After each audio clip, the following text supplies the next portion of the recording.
우리 시간 같이 하나님 주신 말씀 같이 보도록 하겠습니다. 우리 고린도전서 1장 18절로 25절까지 말씀.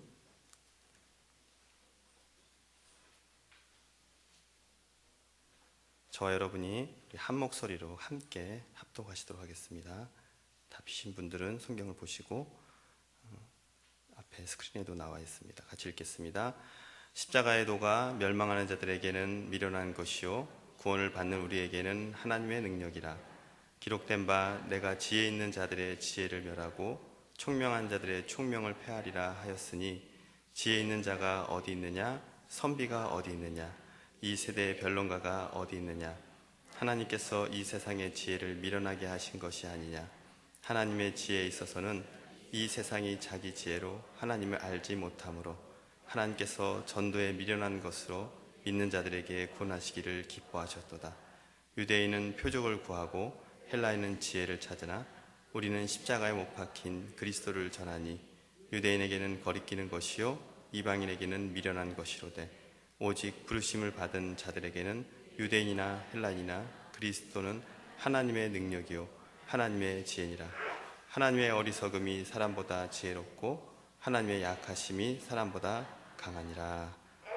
아멘.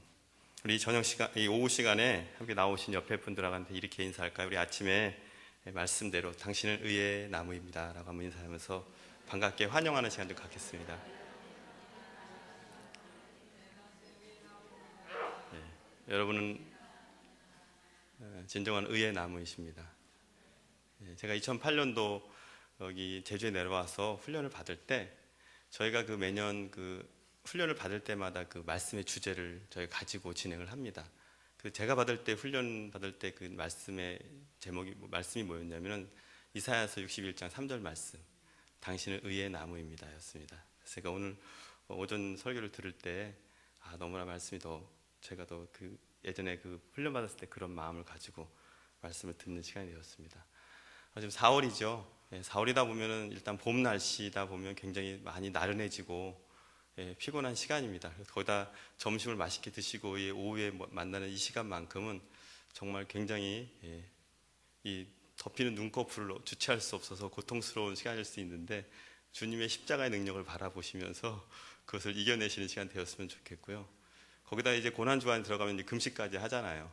그럼 더 몸이 더 이렇게 힘들고 더 처질 수 있는 시간인데, 여러분 그럴수록 더 우리가 이미 부활하신 주님의 그 능력을 생각하면서 힘없고 더 활기차고 더 기쁘게 우리가 좀 살아가는 그런 이번 사순절 기간이 되었으면 좋겠습니다. 십자가의 능력이라는 것은 우리가 때로는 삶을 살다 보면은 때로 우리에게 많은 부분 유혹이 찾아올 때가 있어요. 넘어지는 순간도 있고요. 또 우리에게 주체할 수 없는 어떤 죄의 유혹 가운데 있다는 것이죠.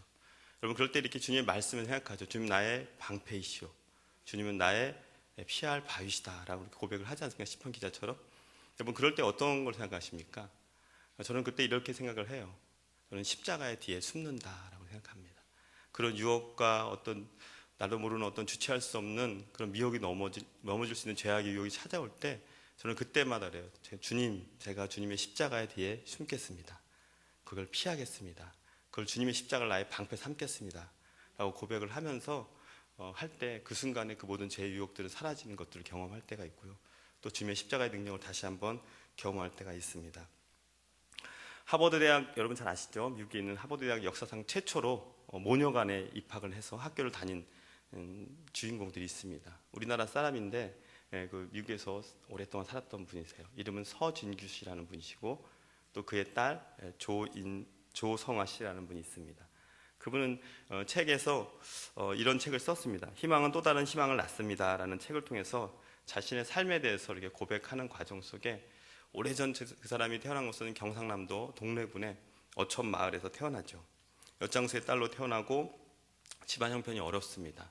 간신히 풍문여고를 졸업해가지고 그곳에서 이제 우리나라 그 당시에 한참 경제 활동을 했던 종로에 와서 가발 공장에서 일을 합니다. 가발 공장에서 열심히 일을 하다가 19살 때 미국으로 넘어가죠. 그때는 식모살이라는 그런 아주 각박한 그런 직업을 가지고서 넘어가서 식모살이를 하다가 때로는 식당 종업원들도 일을 합니다. 그렇게 일을 하면서 열심히 삶을 삽니다. 그러나 그것에 맞는 남편의 어떤 폭행이라든가 그런 어떤 가정의 고난을 겪으죠. 그럼에도 불구하고 포기하지 아니하고 그런 자신이 꿈꿨던 학업에 대한 그런 꿈과 비전을 포기하지 않고 그것에 있는 5개 대학을 옮겨 다니면서 학사학위를 드디어 취득합니다. 학사학위를 취득하고 나서 더 열심히 공부해서 미국의 군인으로 들어가요. 여자분이.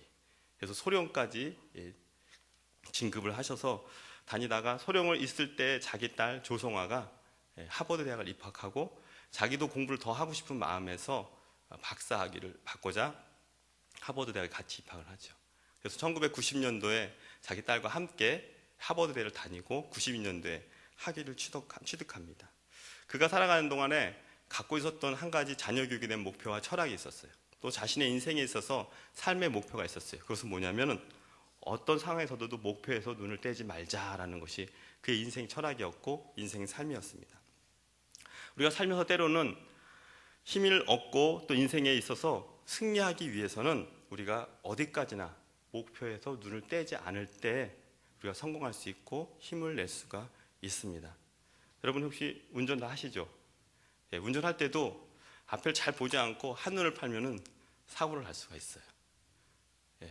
그리고 여러분 어릴 적에 그런 거 가지고 한번 놀아본 적 있으신가요? 그 돋보기. 요즘같이 이렇게 날씨가 좋을 때 돋보기를 이렇게 태양에 이렇게 비춰서 하면은 초점을 쫙 맞추면은 어떤 일이 일어나죠?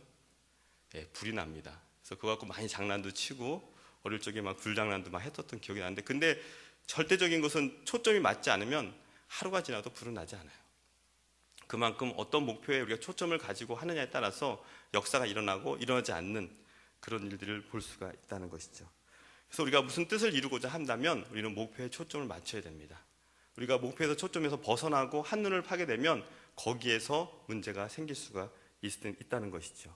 남편이 아내에게서 초점을 맞추지 아니하고 다른 곳에 보게 되면은 가정에 문제가 생길 수가 있어요. 마찬가지로 학생이 공부에 목표를 두지 아니하면 다른 쪽으로 문제로 빠져나갈 수 있는 여건을 열어주는 것이죠. 또 기업가의 목표가 사업을 향해서 자신이 목표한 그런 일들을 이뤄내지 않으면 그 기업은 어려움을 겪을 수밖에 없는 것입니다. 신앙도 마찬가지입니다. 신앙도 우리가 신앙의 본질적인 목표를 벗어나게 되면 그것에 시선을 돌릴 때 신앙인은 실패하기 쉽고 또 넘어질 수 있고 낙심할 수 있고 때로는 사탄의 어떤 유혹으로부터 쉽게 넘어져서 헤어날 수 없는 그런 불행한 상황 가운데 있을 수 있다는 것입니다. 일평생 신앙생활을 하면서 우리의 시선을 떼지 말아야 될 것이 있죠. 그것은 바로 우리의 오늘 본문에 있는 바로 십자가의 능력, 십자가의 도인 것입니다. 이 십자가의 도는 우리가 평생 살아가면서 우리 시선에서 벗어나지 말아야 될 부분이에요. 어떤 상황 속에서도 때로는 우리 넘어질 수 있는 그런 상황 속에서도 하나님의 십자가의 능력을 바라볼 때 우리는 다시 회복될 수 있고 다시 승리할 수 있는 바로 그런 능력을 가질 수 있다는 것이죠. 그럼 왜 우리가 십자가에서 눈을 떼지 말아야 할까요?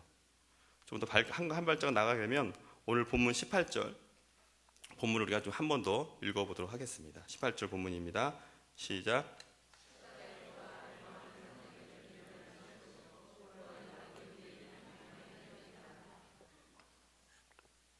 오늘 말씀에 보면은 십자가의 도라고 말씀해요. 십자가의 도.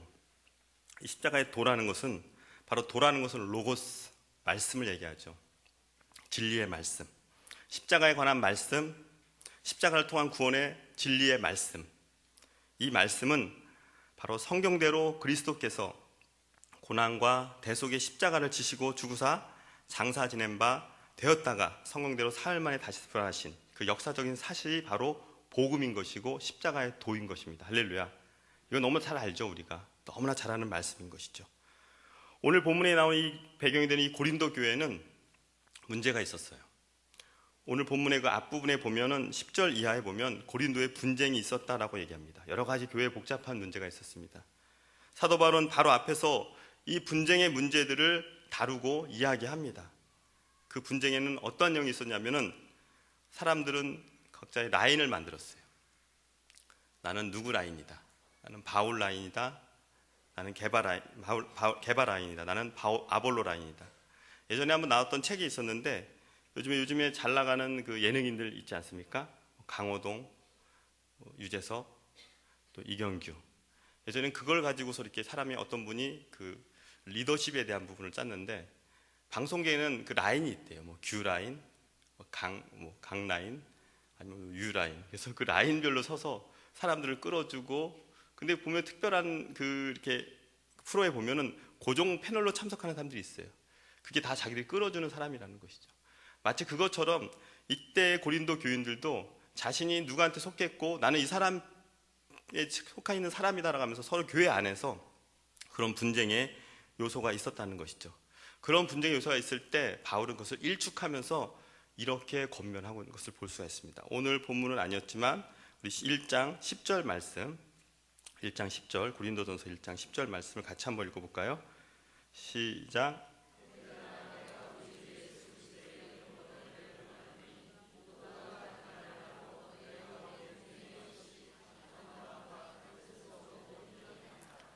바울은 그들을 향하여 뭐라고 얘기하냐면은 모두가 같은 마음을 갖고 같은 뜻을 갖고 같은 말을 하라고 권면하고 있습니다. 이것은 바로 예수 그리스도의 십자가의 밖에는 그렇게 할 수 있는 분이 없다는 거예요. 오직 예수님 안으로 우리가 말씀의 십자가의 복음 안에서 우리가 하나가 되어야 된다는 그 말을 지금 권면하고 있는 것이죠. 십자가에서 눈을 다른 곳으로 돌릴 때에 문제가 발생할 수가 있습니다. 십자가를 보지 않고 바울을 보거나 또는 아볼로를 보거나 또는 게바를 봤을 때 그때 교회에서는 문제가 일어나는 걸 볼 수가 있습니다. 때로 우리가 교회에 나올 때 사람을 보고 나올 때가 있어요. 어떤 분이 좋아서 나오고 어떤 분 때문에 나올 때가 있어요. 저도 처음 예수님을 믿었던 때가 고등학교 2학년 때입니다. 때는 1988년 우리나라 88 올림픽이 있었던 시간이었죠. 그때는 제가 고등학교 1학년으로서 이제 집에서 이제 어느 동네에 이렇게 제가 걸어가고 있었습니다. 그때 제 또래 친구가 있었어요. 그 친구였지만 뭐 친한 친구는 아니었죠. 하다가 이렇게 그냥 잠깐 이렇게 안녕하는 정도의 사이.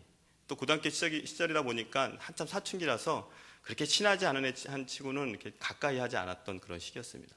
근데 그 친구가 저를 이렇게 지나가면서 살짝 목례 인사 정도 하고서 이렇게 지나갔어요. 한 몇 발짝 갔을 때가요. 그 친구가 저를 부릅니다. 제 고개를 돌리죠. 왜 그러냐고. 나 앞으로 한마디 딱 던지더라고요. 너 이번 주일날 교회 가지 않을래? 그 애가 별로 친하지도 않았고 또 그 아이는 저에게 이렇게 어릴 적부터 뭐 관계가 있었던 친구도 아니었어요. 그냥 얼굴을 보면서 학교 다니면서 아는 사이. 그러니까 구면만 있었던 사이였던 거죠. 근데 그 친구의 입에서 나왔던 건 굉장히 의외였어요. 저는 뭘 맛있는 걸 사줄 줄 알았는데 그것이 아니라 그냥 교회 가지 않을래? 저의 인생에 있어서 한 번도 들어보지 않았던 그런 메시지였죠. 요청이었죠. 교회? 근데 그때 저에게 나왔던 말이 있었습니다. 가면은 은혜를 받을 수 있어? 가면은 내가 정말 예수님을 믿을 수 있는 거야? 그런 말이 아니었고 저에겐 딱 한마디 있었습니다. 너희 교회 여자애들 많아? 한참 이성에 관심이 있었던 저에게는 그게 복음이었습니다. 그래서 저는 그 친구한테 한참 뭔가 이성에 관심이 있었고 이성을 사귀고 싶었지만 이성을 사귈 수 있는 능력이 없었던 저에게는 교회를 통해서 좀 이성 친구를 사귀어보고자 하는 그런 욕망이 저에게 있었던 것이죠. 그래서 그에게 했던 질문은 너희 교회 여자친구 많아? 여자애들 많아? 그 아이의 답은 많아. 그래서 오케이. 이번 주일날 약속을 하고서 가기로 했습니다. 갔던 교회는 개척한 지 얼마 되지 않은 지하에 있는 교회. 여자애들하고는 이제 갓 졸업한 초등학교 6학년을 갓 졸업한 중학교 1학년에 들어온 지금 제 딸만한 아이들. 저는 이 고등학생이었고 눈에 차지도 않는 그런 아이들이었었고 속았구나. 그런데 뭔가 모르게 하나님께서 저에게 그때 은혜를 주셨는지 왠지 하지 않고 교회를 나가지 않는 마음, 그러니까 교회를 가고 싶지 않은 마음이 아니라 계속해서 교회를 가고 싶은 마음을 주셨어요. 그때부터 저의 관심은 사람이 아닌 정말 그리스도가 누구시고 이 복음이 뭔지를 한번 저에겐 제 인생에 처음 들어온 이 복음에 대해서 듣고 싶어서 교회를 열심히 다녔습니다. 성경책이 없었어요. 성경책이 없어서 나 친구한테 그 당시에 성경책은 꽤 비쌌습니다. 뭐 지금도 뭐 동일하게 비싸지만 그때 제 형편으로는 저희 부모님 다니지 않으셨기 때문에 이거를 이렇게 살 수 있는 형편이 아니었어요. 그때 제 친구가 저 구석에 있는 돌아다니는 교회 성경책 하나를 이렇게 탁탁 털어가지고 갖다 주면서 그날 당시에 이렇게 밑으로 써있던 글씨였죠. 예, 그거였고 때로는 한자도 좀 섞여 있는 전혀 알아보지 못하는 그런 성경책을 하나 주면서 열심히 목사님 그때 지하에서 이렇게 강대상 조그만 거 있었는데 이 맨 앞자리에 앉아가지고 열심히 복음을 들었던 기억이 납니다. 여러분 우리가 교회 나오는 목적은 다 각자가 다를 수 있어요. 어떤 방법으로 나오셨건 또 어떤 목적을 가지고 오셨건 간에 왔을 때 우리가 한 가지 바뀌지 말아야 될 거, 또 우리의 초점이 다시 모아져야 될 한 부분은 바로 예수님의 십자가인 줄 믿으시기 바랍니다. 할렐루야. 여기 계신 분들 아마 다 그런 경험이 있으실 거예요. 어떠한 방법으로 교회 나오셨던 간에 처음부터 십자가의 복음을 듣고자 나오셨던 분들은 그리 많지 않을 것 같습니다. 저처럼 다른 목적을 가지고 나오셨다가 그곳에서 예수 그리스도의 십자가의 복음의 능력을 발견하시고 은혜를 받으셔서 정말 진정한 주님께서 나를 부르신 그 부르심의 가치를 깨닫는 그런 십자가의 능력을 깨달은 저와 여러분이 된 줄 믿습니다. 여러분 능력은 두나미스라고 하죠. 그것은 이제 영어로 말하면 다이너마이트, 파워를 얘기하고 있습니다. 폭발력을 얘기하는 것이죠. 여러분 십자가가 있는 곳에는 바로 사랑의 능력이 일어난 줄 믿습니다. 할렐루야. 또 십자가가 있는 곳에는 용서할 수 없는 조차 사람을 용서할 수 있는 능력이 일어나는 줄 믿으시기 바랍니다. 십자가는 또한 우리의 모든 죄를 씻음받는 그런 놀라운 능력이 있는 줄 믿으시기 바랍니다. 저는 믿을 수 없어요. 저 같은 더러운 죄인이 저같이 이런 진짜 아무한테도 용서받을 수 없는 이런 죄를 용서받을 수 있나요? 용서받을 수 있습니다. 그것을 믿음으로 여러분 고백할 때 용서받을 수가 있는 거예요. 계속 내가 부인하고 거부하면 난 그 죄 가운데 머물 수밖에 없다라는 것이죠. 여러분이 출애굽기에 모세가 문설주에 양의 피를 바르면서 그 안에 있는 사람은 구원받는다라고 얘기했죠. 장대에 노뱀을 만들어서 높이 올리면 저걸 보는 자에게 치유받을 거라고 얘기하지 않습니까? 이 모든 것은 믿음으로 고백하는 거예요. 저는 여기 혹시라도 아직까지 내가 주님의 그 믿어지지 않습니다는 분, 여러분 믿음으로 고백하시기 바랍니다. 아브라함의 믿음이 바로 그런 믿음이죠. 내 친척 본토 아비집을 떠나 가라. 어디로 가야 될지 모르지만 믿음으로 나아갈 때 그 믿음의 개척자로서 그는 그 믿음으로 나아갔던 그 발걸음에 그 순종 가운데 하나님이 그에게 말씀하신 약속의 말씀을 실제시키는 것들을 볼 수가 있다는 것이죠. 자기 아들을 데리고서 모리아산에 가서 번제물을 드리라 할 때 그 아들이 묻죠. 아버지, 번제물 할 장작과 칼과 불은 준비되어 있는데 번제 드릴 양은 어디 있나요? 여호와께서 준비하셨을 것이다. 준비하셨다. 갔을 때 자기 아들을 믿음으로 드리려고 할 때 그 믿음이거든요. 그때 주님께서 그를 막으시면서 양을 친히 준비하셨던 것. 이삭은 죽은 거였어요. 하지만 다시 살아나는 그 능력을 경험한 것이죠. 그럴 때 네가 비로소 나를 경외한 줄 알겠다. 칭의를 얻죠. 의로운 자가 되는 것이죠. 여러분 우리가 죽어야 될 것이었습니다. 그곳은 이삭이 죽어야 될 곳에 주님께서 순양을 예비하신 것처럼 우리가 믿음으로 예수 그리스도를 믿음으로 영접하고 십자가의 능력을 믿으면 우리는 구원받은 거예요. 할렐루야. 우리의 모든 죄사함이 받은 것을 믿으시기 바랍니다. 십자가의 능력은 그럼 어떻게 여러분 우리가 얻어진 것 아까 제가 말씀드린 것처럼 예수 그리스도를 믿는 믿음입니다. 예수님을 믿는 곳에는 여러분 죽은 자가 살아난 역사가 일어납니다. 또한 복음이 들어가면 어떠한 죄악, 우리가 그걸 믿음으로 말미암아 어떠한 죄악도 용서받을 수 있는 능력의 역사가 일어나는 것입니다. 예수님을 통하지 않고는 결코 구원을 얻을 수 없습니다. 우리 사도행전 4장 12절 말씀 같이 한번 읽겠습니다. 우리 스크린에 나오는 거 같이 읽었으면 좋겠습니다. 시작. 다른 이로서는 구원을 얻을 수 없나니 천하 인간의 구원을 얻을 만한 다른 이름을 우리에게 주신 일이 없음이라 하였더라. 죽은 자를 살리는 능력, 그것이 바로 십자가의 능력입니다. 할렐루야. 여러분 공자가 우리를 대신해 죽었나요? 소크라테스가 우리를 대신해 죽었나요? 석가가 대신해 죽었나요? 아닙니다. 예수 그리스도밖에 우리 대신해 죽으신 분이 없습니다. 우리는 그분을 믿는 그 믿음이 바로 십자가의 능력이라는 것이죠. 제가 어저께 제가 가끔 이렇게 동영상을 받는 그 데가 있어요. 한몸 TV라고. 거기서 어저께 온 그 영상이 하나 있었어요. 오프라 윈프리라고 잘 아시죠? 그 사람이 뉴에이지 사상이 아주 심취되어 있다라고 나오더라고요. 실제로 그 영상을 딱 봤는데 깜짝 놀란 것은 이 사람은 구원의 길은 여러 가지 길이 있다. 또 예수 그리스도만이 구원의 길이 아니다라면서 이렇게 쭉 얘기하면서 굉장히 강한 인본주의 사상에 대해서 얘기를 하고, 들으면은 그럴 법 같기도 하지만 잘못하면 넘어갈 수도 있는, 살짝 펼쳐보면 굉장히 위험한 그런 사상을 전하고 있고, 실제로는 지금은 그 미국에서 그 뉴에이지 사상의 교주처럼 지금 영향력을 미치고 있고, 실제로 방송에서 그런 걸 할 때 논쟁을 하는 거예요. 그런 얘기를 가지고 그럴 때 거기 있는 패널들, 참석한 방청객들하고 논쟁을 하는 거죠. 예수님만 유일한 길인데 어떻게 그런 말을 할 수 있냐. 근데 여기서 막 논쟁하는 것들 이렇게 잠깐 방송에서 제가 봤는데요. 세대가 여러분 악할수록요, 사상이 여러분 들어오게 돼 있어요.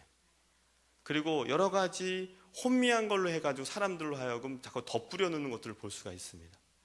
여러분, 사단이 처음 아담과 하와를 유혹했을 때를 보십시오. 하나님의 말씀을 살짝 틀어가지고 유혹하고 하나님의 말씀을 의심을 가게 던져주고 있습니다. 여러분, 우리가 자꾸 말씀 가운데서 의심을 갖게 한다는 것이죠. 여러분, 예수님의 돌아가신 십자가의 현장에 저 없었어요. 그리고 그 당시에 있었던 제자들조차도 예수님이 살아나실 거라는 부활에 대한 어떤 그건 강한 확신도 없었어요. 예수님이 돌아가시고 십자가에 못 박히시고 죽으신 지 장사되었을 때 제자들이 했던 행동은 나가서 예수님의 부활을 증거했던 것이 아니라 자신들이 숨어서 다락방에 숨어갖고 문과 창문을 다 꼭꼭 닫아 놓고요, 거기서 벌벌 떨면서 두려워하고 있었어요. 그때 예수님이 부활하셔서 벽을 뚫고 오셔서 하신 말씀이 첫 마디가 너희가 평안할지어다. 여러분, 그 누구도 예수님 시대에 동시에 살았던 제자들조차도 예수님에 대한 믿음이 없었던 사람들이었어요. 여러분, 우리가 믿음이라는 것은 바로 십자가의 능력을 우리가 받아들이고 인정하는 것, 이것이 바로 믿음인 것이죠. 여러분, 제가 오늘 아침에도 애들한테 그런 질문을 했습니다. 천국과 지옥을 갔다 온 사람이니까 한 명 손 들더라고요. 깜짝 놀랐습니다, 제가. 근데 나중에 개인적으로 만나서 좀 천국 간증 좀 들으려고 그러는데, 저는 천국 갔다 온 적은 없어요. 우리가 새 하늘과 새 땅에 대해서 우리가 이야기를 합니다. 그렇죠? 우리가 복음에 대해서 말씀돼서 우리가 소망하고 하늘 소망을 가지고 우리가 좀 믿음 생활을 하고 있지 않습니까? 여러분, 그렇지만 여기서 누구나 한 사람도 우리가 천국을 갔다 온 사람도 없고 경험한 사람도 없어요. 하지만 우리가 믿죠. 할렐루야. 그 믿는 것은 십자가를 통해서 십자가에 못 박혀 죽으시고 장사한 지 사흘 만에 부활하신 예수 그리스도가 계시기 때문에 그분을 힘입어 믿는 거예요. 우리는 이 하나님께 말씀하신 특별 계시를 통해서 그 사실을 받아들이고 믿음으로 고백하고 또 더 나아가서 다시 오실 그 예수님을 기대하는 소망을 가지고서 믿는 거예요. 이게 믿음이거든요. 근데 이 믿음에 대한 어떤 정도의 차이는 있다는 것이죠. 어떤 사람은 많은 사람도 있고 적은 사람도 있고, 하지만 우리가 상황 속에서 그 믿음을 순종하며 나아갈 때, 믿음이 실제가 될 때마다, 내 삶 속에 실제가 될 때마다 우리 믿음이 한 단계 성장하는 것들을 우리 스스로가 경험할 수 있다는 것이죠. 그래서 우리가 때로는 넘어지고 쓰러질 수밖에 없는 상황 속에서 우리 그때 십자가의 능력을 바라볼 때 우리의 믿음이 성장하는 어떤 기회로 생각하시기 바랍니다. 할렐루야. 그럴 때 십자가로 나오셔야 되는 거예요. 고난이 오고 힘들 때 다른 길을 찾는 것이 아니라, 다른 방법을 찾는 것이 아니라, 나의 힘으로 어떤 지혜로 찾는 것이 아니라 하나님께 나오는, 십자가의 능력을 구하면서 나오는, 주님, 나는 할 수 없습니다. 예수님께서 십자가에 못 박혀 돌아가셨을 때 그 예수님의 시체를 내렸던 아리마대와 요셉같이 누군가가 나를 평안한 길로 인도하시면 난 그걸 가운데 가서 하나님 앞에 나아가는 시간을 가져야죠. 새벽 예배 나와서 기도하든가. 그 길은 열려 있다는 것이죠. 그래서 그 상황에 있을 때 부활하신 예수 그리스도로 말미암아 내가 소망 같듯이 그 순간이 지나면 나에게 다시 한번 하늘 소망이, 나의 그 소망들이 다시 한번 일어나면서 믿음이 성장하는 것들을, 극복해 나가는 것들을 우리가 경험할 때가 있다. 그것이 믿음의 성장인 것이죠. 이것이 나무가 성장하듯이 우리의 믿음이 성장하는 거예요. 굵기와 키가 자라듯이 그 어떠한 고통을 통해서 성장해 나가는 것입니다. 구원의 능력에는 차별이 없습니다. 오늘 본문 24절이죠. 같이 한번 읽어보겠습니다. 오직 부르심을 받은 자들에게는 유대인이나 헬라인이나 그리스도는 하나님의 능력이요 하나님의 지혜이니라. 하나님께서는 이 구원의 능력에 대해서는 차별 두지 않으셨어요. 가난한 사람들이나 또 잘생긴 사람이나 또 조금 잘생긴 사람이나 아예 못생긴 사람이나 남녀 구분 없이 하나님께서는 아무리 차별 두지 않아요.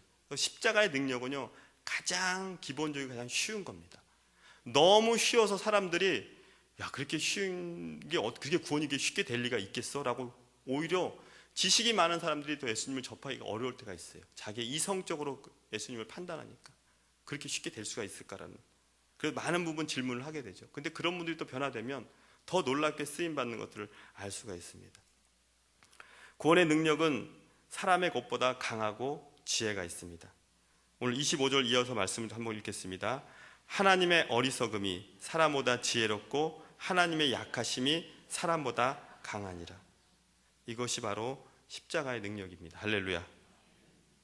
그래서 우리가 하나님께서는 우리의 능력의 십자가의 도가 들어가면 사람이 변화돼요. 할렐루야. 도저히 변화될 것 같지 않았던 사람이 이 말씀이 들어가면 변화가 돼요. 또 십자가에 도가 들어가면 불가능한 것이 가능히 되는 줄 믿으시기 바랍니다. 절망이 소망으로, 슬픔이 기쁨으로, 근심이 평안으로, 증오가 사랑으로, 다툼이 평화로 변화되는 것을 믿으시기 바랍니다. 십자가의 도가 들어가면 가정도, 사업의 현장도, 직장도, 교회도 변화가 되는 줄 믿으시기 바랍니다.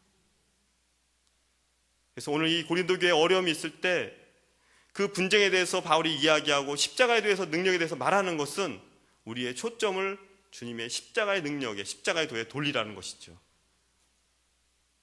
그거에 돌리지 않을 때 문제가 생긴다는 것입니다. 십자가의 도, 하나님의 능력으로 어떻게 전달해야 될까요? 오늘 본문의 21절 말씀을 한 번 더 읽겠습니다. 21절 말씀 시작.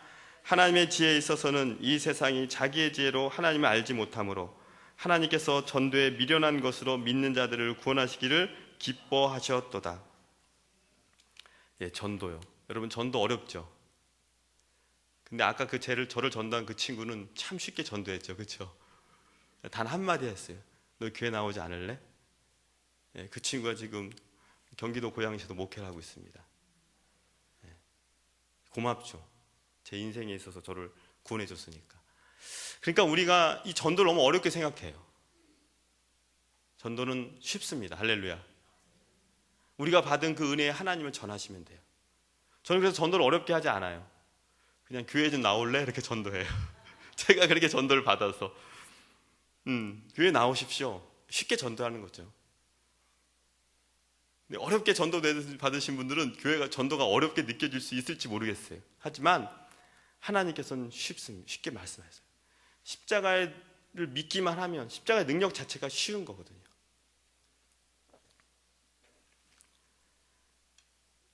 전도에 미련한 것으로 구원하시기를 주님께서는 기뻐하십니다. 그래서 전도라는 것은 여러분 캐리그마, 말씀 선포죠. 그러나 이것이 바로 죄인을 구원하는 하나님의 지혜인 것을 믿으시기 바랍니다. 교회가 구제하고 약한 자를 돕고 사회사업을 많이 하고 풍성히 하는 것, 풍성한 교제가 있는 것, 그것은 매우 중요합니다. 하지만 거기에 복음이 빠지면은 아무 의미가 없습니다. 이런 이야기를 한번 제가 말씀드리겠습니다. 이런 예화가 좀 적정할지 모르겠지만 어떤 분이 세탁소를 이렇게 만드셨어요. 세탁소를 다 개업하셔갖고 세탁소라는 이름을 다 붙입니다. 열심히 세탁을 하세요. 근데 이분이 갖고 있는 능력이 뭐였냐면 수선을 잘하세요. 참 수선을 잘하세요. 사람들이 보니까 세탁보다는 수선을 더 잘하니까 수선하는 맡긴 사람이 더 많은 거예요. 그러니까 열심히 수선을 하죠. 나중에는 세탁보다는 수선이 더 많아요. 그 일이. 근데 아예 세탁은 이제 저기 접어놓고 이제 수선만 해요. 근데 그 사람 집은 여전히 무슨 집이에요? 세탁소. 바꿔야죠, 간판을. 뭐로? 수선집으로 바꿔야죠. 그게 정상인 거죠. 우리 교회가 주님의 복음을 드러내는 교회인 줄 믿으시기 바랍니다. 할렐루야. 교회는 분명히 예수 그리스도의 보혈을 드러내고 예수님의 십자가의 능력을 전하는 것이죠. 그래서 우리가 많은 사회 사업을 해야 되고 구제 사업을 해야 되고 또 하나님께서 우리에게 허락하신 많은 용도를 가지고서 복음을 이 지역사회 깊숙한 곳에 또 열방 가운데 보내야 되는 것은 당연한 것입니다. 그런데 만약에 이것이 주객이 전도가 되면은 그 문제가 있는 거예요. 그래서 우리가 놓치지 말아야 될 것은 십자가의 능력, 십자가의 도가 계속해서 증거되어야 될 줄 믿습니다. 할렐루야. 교회는 예수 그리스도의 피 묻은 십자가의 복음에 증거하는 것, 이것이 핵심이고 본질인 줄 믿으시기 바랍니다. 이것이 주님께서 제자들을 부르시고 교회를 세우신 궁극적 목적인 것이죠. 십자가의 복음을 증거하는 교회, 이 교회에 생명의 구원이 있는 교회인 줄 믿으시기 바랍니다. 인간의 지혜로는 될 수 없습니다. 전도는 인간의 지혜로 하는 것이 아니에요. 그냥 갖고 있는 인간 자기가 받은 할 수 있는 영역에서 하는 것이고 그 나머지는 주님께 맡기는 것이죠. 이것이 바로 하나님의 지혜인 것입니다. 인간을 구원시키기 위한 하나님의 방법, 그것을 택하신 것, 하나님의 지혜, 그것은 바로 전도이죠. 그것이 사람들의 이성으로 보기에는 미련해 보일 수도 있고 저게 무엇이 될까라고 할 수 있지만 아니요, 하나님은 지금도 그렇게 일하고 계신 줄 믿으시기 바랍니다. 여러분, 이 세상은 지금 굉장히 과학적으로 막 발전해 나가고 있어요. 초스피드하게 하루하루가 더 발빠른 가운데 있어요. 하나님 거기에 관심 있을까요? 스마트폰 갤럭시 S5인가요? 나왔죠. 하나님 거기에 관심 있을까요? 야, 새로운 신형 나왔네.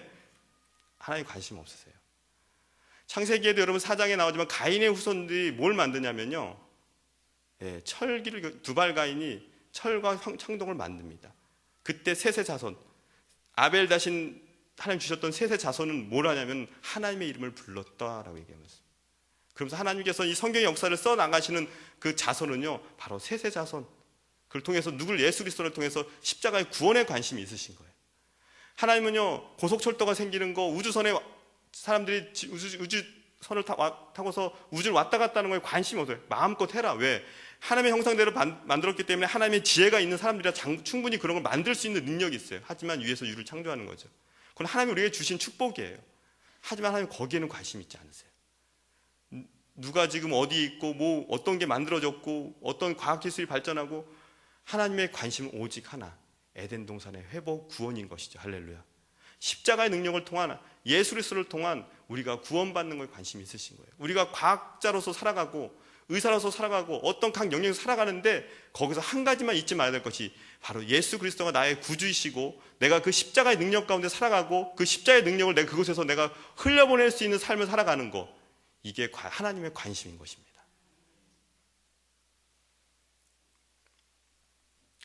여러분, 우리는 하나님의 지혜를 잊지 마셔야 될 것입니다. 오늘 21절에 이 세상이 자기의 지혜로 하나님을 알지 못하는 고로라고 말씀하셨습니다. 하나님께서는 인간의 지혜로 십자가의 도를 알 수 있도록 허락하지 않으셨어요. 아무리 과학이 발전하고 사람이 복제 인간을 만든다 할지라도 하나님의 지혜를 알 수가 없다는 것이죠. 지혜는 뭔가요? 소피아, 사물을 인지하고 이해하는 능력입니다. 사람이 사물을 보고 인지하는 거예요. 이성이죠, 이성. 총명은 뭔가요? 총명은 바로 사물을 분별하는 능력을 얘기합니다. 이것은 인간의 지혜라고 얘기합니다. 그렇지만 그것으로 하나님을 알 수 없다라는 것이죠. 인간이 발휘할 수 있는 독특한 능력들은 있지만 인간의 지혜가 상대적으로 또 상대적이고 의존적일 수밖에 없기 때문에 절대로 하나님을 우리가 이해할 수 없다는 것이죠. 하나님은 이 세상 지혜를 영적인 세계에 대하여 미련하게 하였다라고 했습니다. 오늘 본문 20절 말씀입니다. 한번 읽겠습니다. 시작. 지혜 있는 자가 어디 있느냐? 선비가 어디 있느냐? 이 세대의 변론가가 어디 있느냐? 하나님께서 이 세상의 지혜를 미련하게 하신 것이 아니냐? 여러분, 그 당시에 헬라인과 유대인에 대해서 나옵니다. 헬라인은 철학자였어요. 변론가들이었어요. 말 잘했습니다. 똑똑했어요. 왜? 계속해서 언쟁을 통해서 그들은 굉장한 지혜를 쌓는 사람들이었거든요. 두뇌가 우수한 사람들이었죠. 선비는 누군가요? 유대인이었습니다. 서기관들을 말합니다. 그들은 아무리 그들이 뛰어나고 하나님을 안다 할지라도 하나님을 다 알 수가 없는, 하나님은 다른 차원에 존재하시는 분이시죠. 자연 계시는 알 수가 없어요. 오직 하나님께서 우리에게 말씀하신 이 특별 계시, 이 말씀을 통해서만 우리가 하나님을 알 수 있는데 그것도 우리가 다 알 수 없어요. 우리는 한계가 있는 인간이기 때문에. 그러므로 이 세상 사람들은 십자가에 대해서 어떻게 생각하느냐? 미련하게 보는 것이죠. 또 십자가에 못 박히신 그리스도를 전하면 그것을 받아들일 수가 없는 거예요. 왜? 자신의 이성과 이해로는 그분의 이해가 되지 않거든요. 또 너무 쉬운 거예요. 구원이 좀 복잡하고 어렵고 뭔가 좀 이렇게 뭐 차원에서 좀 해야 되는 그런 것 같은데 너무 쉽거든요. 막 어린아이들도 할 수 있고 남녀노소 구분할 수 없이 다 누구나 받아들일 수 있는 건 나는 안 받아들이겠다. 난 좀 특별한 사람이니까라고 우리가 자칫 오해할 수 있다는 것이죠. 여러분, 유대인들에게 왜 십자가에 못 박히신 예수님께서 왜 껄끄러웠을까요? 자신들이 예수님을 죄인으로 몰아가지고 십자가 못 박혔던 자신들 보기에는 죄인이거든요. 그러니까 꺼리끼는 거예요. 또 헬라인에게는 왜 미련한 것처럼 보입니까? 아까 말씀드렸듯이 그들은 지혜로웠던 사람들이었어요. 이해가 안 되는 거예요. 도대체 그것이 자신의 이성으로나 경험으로는 도저히 예수 그리스도의 그 십자가에 못 박혀 죽으시고 장사된 삶을 살아나신 예수님이 자신들에게 받아들여지지 않는 거예요. 자신들은 뭔가 고차원적인 수준에 있는 그런 지식을 통해서 마치 자신의 신들이 자기 올 것처럼 생각하는, 그래서 그리스 신화가 있는 거 아닙니까? 근데 그거는 거기서 거기에요. 자신의 이성을 과신하기 때문에 그런 결과가 나오는 것입니다. 그러나 이것이 얼마나 어리석은 것입니까? 여러분, 인식이라는 것은 무엇입니까? 내가 인식하는 것, 그것은 내가 보고 받아들이는 것이죠. 내가 보는 것만큼은 받아들이는 거예요. 근데 우리는 그것이 모든 것인 것처럼 착각할 때가 있다는 것이죠. 보는 것만 받아들이는데 이것이 굉장히 위험할 수 있다는 것이에요. 이것이 자칫 많은 부분 추측이라든가 마침 진리까지도 왜곡시킬 수 있는 위험에 빠질 수 있는 오류에 있는 것이 바로 인식인 것입니다. 이런 이소부화가 있습니다. 예전에 하루살이하고 메뚜기하고 개구리가 놀고 있습니다. 하루 종일 재밌게 놀았어요. 막 놀고 나서 메뚜기하고 개구리가 저녁에 헤어질 때 이래요. 하루살이야, 내일 보자 하고 이렇게 손을 흔들어 이렇게 인사를 합니다. 그래서 하루살이가 의아하게 된 거예요. 내일? 내일이 뭐지? 하루살이에게는 내일이라는 것이 자기네 인식이 없는 거예요. 하루살이는 하루 사는 게 끝이거든요. 또 시간이 지나서 이제 겨울이 되었습니다. 개구리가 메뚜기한테 그래요. 메뚜기야, 내년에 보자. 우리 봄에 만나자. 메뚜기가 그래요. 봄? 그게 뭐지? 그게 뭐야? 봄이 뭐야? 내년이 뭐야? 메뚜기에게는 1년을 살기 때문에 내년이라는 개념이 그에게는 없는 거예요. 여러분, 개미가 아무리 부전을 해도 아파트를 지을 수는 없습니다. 그렇죠? 그리고 아파트에 대해서 아무리 연구해도 개미는 아파트에 대해서 이해할 수가 없어요. 여러분, 점은 1차원을 얘기합니다. 선은 2차원을 얘기하죠. 면은 3차원을 얘기합니다. 4차원은 우리에게 보이는 이런 어떤 형태, 이런 형태, 사각의 형태를 충분히 얘기하는 것이죠. 주님이 만약에 4차원 가운데 계시다고 한다면, 그것도 제가 이제 생각하는 거지만, 우리가 3차원에 있다면 도대체 이걸 이해할 수가 없는 거예요. 차원이 다른 것이죠. 그렇지만 주님께서는 그 주님의 미련한 것이 우리에게는 사람에게서 더 지혜로운 것보다 더 크다라고 말씀하고 있는 것이죠. 하나님과 인간 사이도 마찬가지입니다. 사람은 자기가 인식하는 만큼 이해합니다. 그러므로 하나님은 하나님을 알 수 있도록 특별한 방법을 만드셨는데 그것이 곧 말씀입니다. 할렐루야. 그래서 오늘 말씀 24절에 이런 말씀이 있죠. 오직 부르심을 받은 자들에게는 유대인이나 헬라인이나 그리스도는 하나님의 능력이요 하나님의 지혜니라. 할렐루야.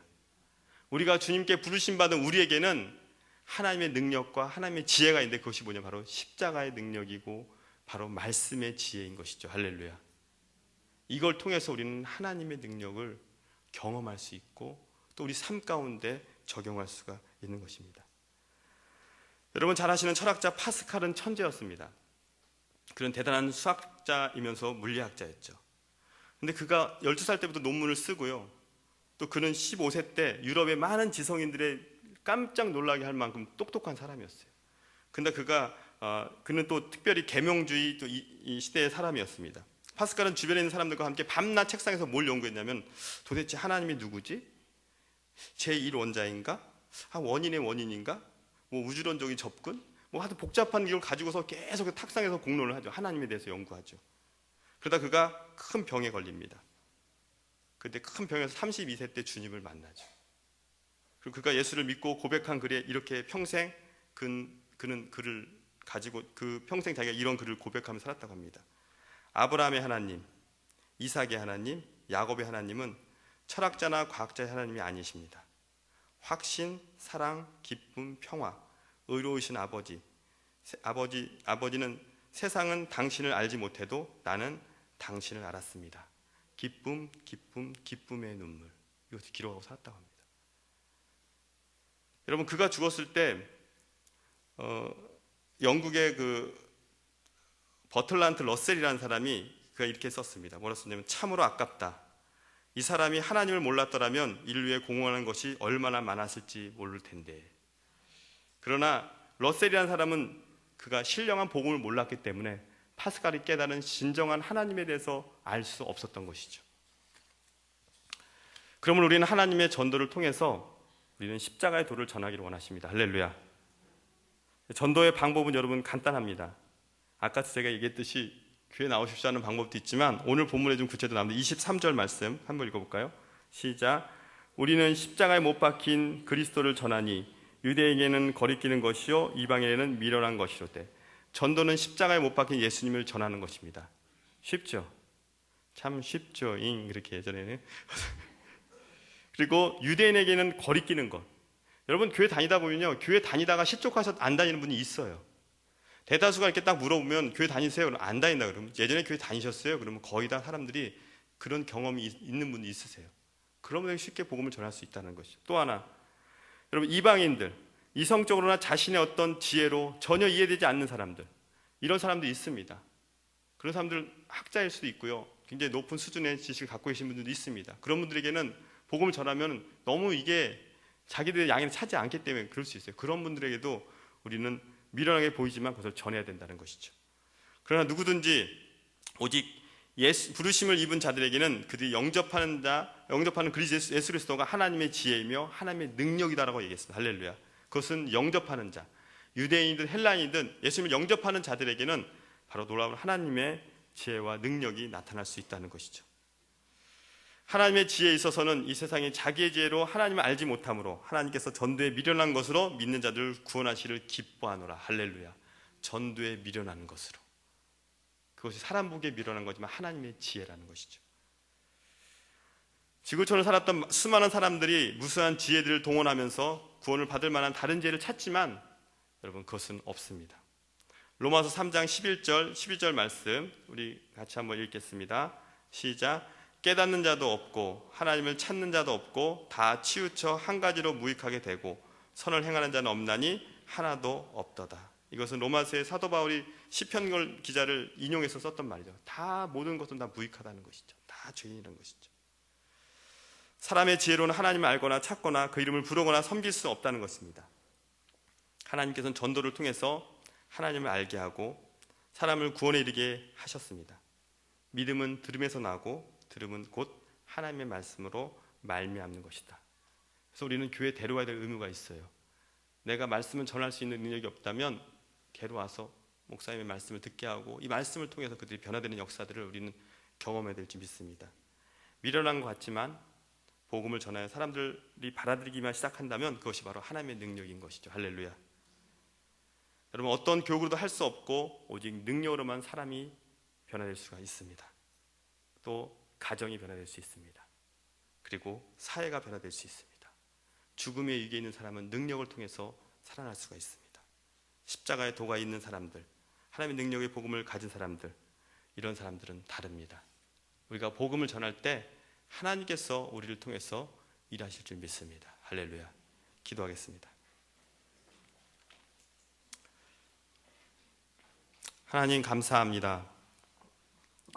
이 사순절을 맞이해서 우리에게 다시 한번 십자가의 능력에 대해서 말씀해 주시니 감사합니다.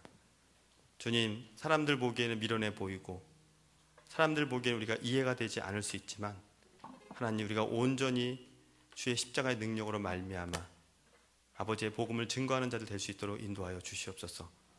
때로는 하나님 내가 넘어지고 실수하고 힘들지라도 하나님 안에서 다시 한번 십자가의 능력을 통해 힘을 얻고 하나님이 말씀하신 그 목적과 그 본질에 충성할 수 있도록 인도하여 주시옵소서.